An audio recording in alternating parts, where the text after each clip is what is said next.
Hey everybody, on today's video, I'm going to share with you the 5 things that I wish I knew before buying a brand new mobile home.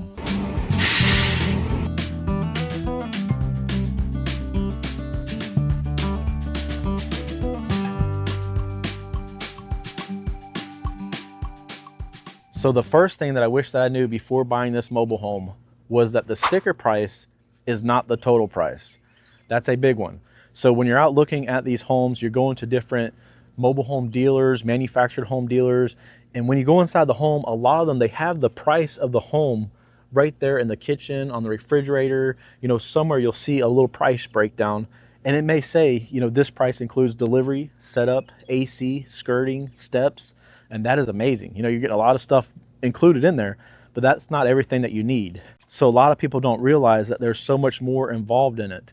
Of course, you have to have your own land. So you may already have your piece of land. Maybe you paid $10,000, maybe you paid $20,000. You know, that's a big cost.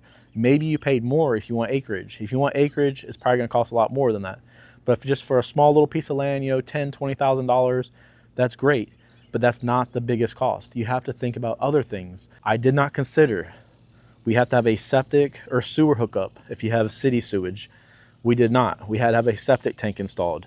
You have to have a well, or you have to have water hookups for the city. We did not have any of that. We had to have a well installed. The driveway, we didn't have a driveway. We just had a piece of land out here. There was nothing on it. We had to make a driveway. And then also onto your driveway, if you need a culvert, that's something else you may need. The land clearing. A lot of people forget.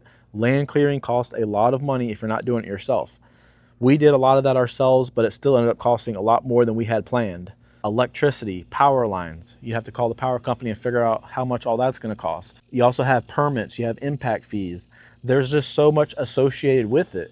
I'm not trying to scare you guys off. I'm just saying I wish that we would have known all this before we jumped in. I guess what I'm trying to say is actually just call around, get prices on things, or go to the dealer and tell them to give you the list of everything that you actually need and have them give you the actual printout of the total cost. That way you can make a good financial decision if this is the right move for you. So the second thing I wish I would have known before buying a brand new mobile home is the entire process of the setup. What all was involved. I kind of walked into this completely blinded. I've never done anything like this before. I don't regret it. I just wish we would have had more of an idea of what to expect. So before I did it, I went on YouTube and I tried to find videos of other people that did the same thing, and I couldn't find anything at all. And that's why I decided to make that video, the total cost breakdown, and it has every step in order of what we did. So if you guys are interested in that video, I'm gonna leave that linked right here. Make sure you guys go check that out after you watch this video. It'll really help you out and give you a better understanding of what to expect.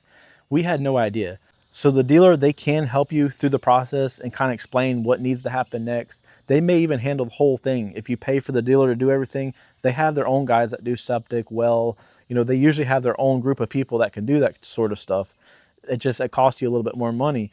So we chose to save money. We actually got all of our own contractors. So I had to go out and find them all. I had to line everything up myself. I was pretty much my own general contractor. I kind of had to coordinate a lot of stuff myself. I had to go out and make sure the permits were pulled. I had to make sure the driveway passed inspection. I had to make sure all the land clearing was done correctly. I had to stake out the house where it was going to go, measuring property boundary lines and, you know, the setbacks. I had to do all that stuff myself. A lot of you guys may not have to do that. I'm not trying to scare you. The dealer can do a lot of that stuff for you. We chose to do it ourselves to save money. We didn't want to put the entire bill on a mortgage.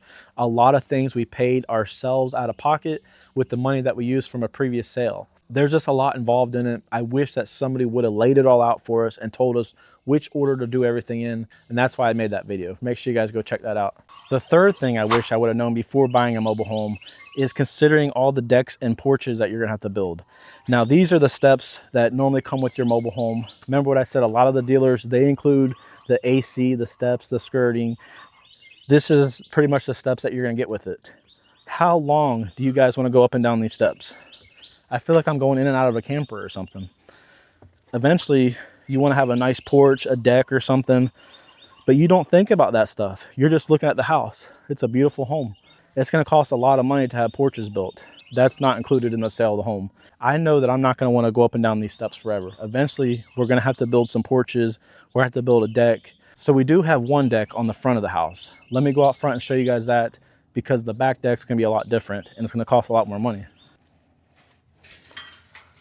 So we went down to the county and I told them that I want to build my own deck. They actually said if I have a deck like this built off site, I don't need a permit, which sounds kind of weird to me. But so anyways, I found a contractor in my local area that builds decks. They came out to my house, they measured everything, and they actually built this off site and brought it to the house and just set it where it goes. It's a freestanding deck. It's just sitting on blocks. It's not bolted down or nothing. And this actually passes for the county. I don't need any permits for this. So eventually I want to build a deck out back, but I want to have a roof over the one out back. I want to actually screen it in, have a nice screened in porch. So I've already bought all the wood for it. I have a lot of material ready to go. The problem is I went down to the county to pull the permits. I even showed them everything. I had the setbacks drawn up, showed them what I wanted, but because it has a roof on it, I have to have an architect sign off on it. That's going to cost some more money. I just don't have all that right now. I don't even know an architect to do that. I could reach out to a company. I'm sure it's going to cost a pretty penny. So if you guys know anything about that, leave it down in the comments if you guys want to help me out. But that's all stuff to consider. Porches, decks, all these sheds, the buildings, like it just adds up really fast. The fourth thing that I wish I would have known before buying a manufactured home would have been the skirting. Okay, remember what I said, a lot of the dealers, they include the steps, the skirting, the AC, you know, all that stuff was included. This skirting right here is your basic skirting, okay? If you guys are buying one from the dealer, this is what they're giving you, this stuff right here. I'm learning about it. When we first did it, a lot of people said you should have got better skirting than that. And I was like, you know, there's nothing wrong with this. This is good skirting. It looks nice. We are just now starting to get grass here. As you can see, it's still not perfect, but it's starting to come up all around the house. We're starting to get grass. And when I get the weed eater out here, I'm not hitting it real hard. I'm barely even touching it. And if you guys can come in here, sometimes I think like the weed whip hit it and it left a little mark on it. I think it's like a little scratch or something.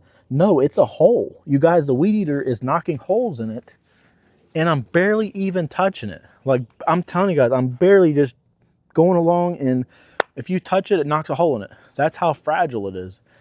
The lawnmower, if it kicks a rock out or something, it goes right through it. This stuff will not last forever. It's gonna break eventually. It will. 100%. This will need to be replaced. It's not a matter of if it needs to be replaced, it's when. I say within the next 5 years, we're gonna have to do something different here. I wish I would have done more research, because I would have done a brick skirting or something. You know, for the extra couple grand it would have cost, something a little bit more durable. This is garbage. I'm sorry to say it. That is one regret that I have with this home. I wish I would have known. The next thing I wish I would have known before buying a mobile home is the whole land clearing process. Now, I got so caught up in renting equipment, paying for all the equipment rentals. I rented a bush hog, and then I ended up buying a tractor anyways with a bush hog on it. I wish I would have bought the tractor in the first place. The day I bought the land, I should have bought the tractor. Let me show you guys the tractor that I bought, because you don't have to have a $30,000 tractor.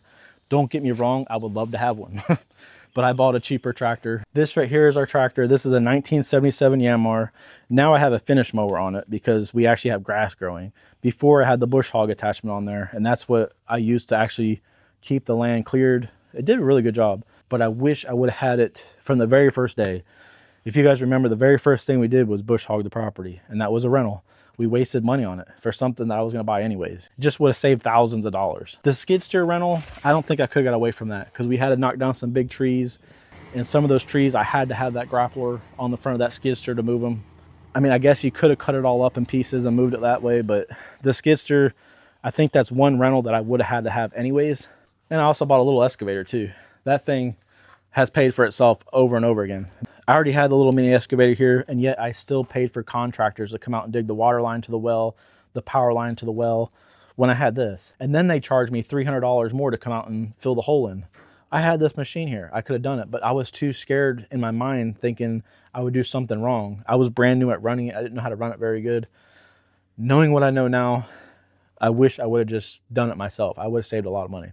So that little mini excavator up there, it is small but mighty. We had dump truck after dump truck after dump truck of lime rock just dumped out here in piles. And I used that little mini excavator along with my pickup truck, and I was filling the truck up with it, and then we go dump a little bit at a time. But it did the entire driveway, and we have a 300-foot long driveway, so it's pretty long. That's a lot of lime rock. That little mini excavator did all the work. Now, after a full rainy season, you can see it's starting to really settle in. It's still good. It's solid as a rock. It's lime rock. Good driveway. I'm happy with it. Would I love to have asphalt? Absolutely. Could you imagine how much this would cost to asphalt? That's something you should think about. Driveway. If you're lucky like us, you can have lime rock. It's cheap. But if you have to have asphalt or concrete, that's a big chunk of money. So guys, those are the 5 things that I wish I would have known before buying a mobile home, manufactured home. There's a lot of people that call manufactured home, mobile homes, modular homes.